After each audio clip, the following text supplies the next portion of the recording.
Abazali abathukuthele bakhala ngokuthi uhulumeni ubeke phambili izingane zabo ukufika kuleli ezikhaleni zokufunda. Bagxeke uhlelo lwezemfundo ngokungabi nabo ubulungiswa kuzakhamuzi zakuleli izwe.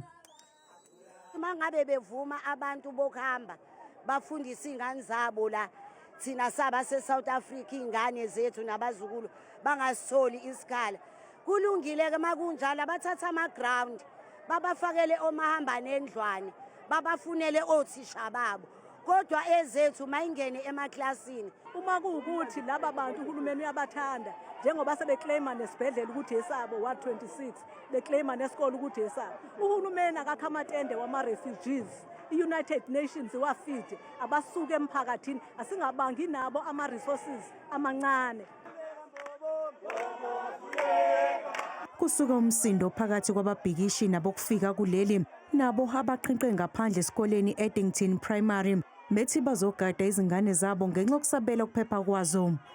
The police are here today and tomorrow and I don't know. But the will the police is not going to be here.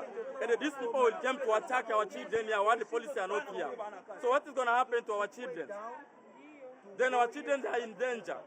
Umholi wenhlangano iMarch and March uJacinta Ngobese Zuma uthi iphutha elilodwa elenziwa eNingizimu Afrika kwaba ukukhombisa ubuntu kubantu bokufika nathi manje sebezenzela umathanda kuleli.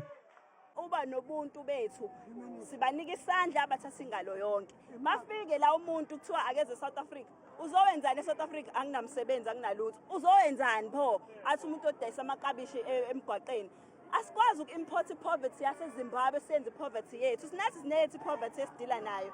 Zibalele emashumini ayisithupha izingane zakuleli izwe ezingakatholi izikhala zokufunda kulesi sikole naphezu kokufaka izicelo zokufunda ngoMbasa nyakenye.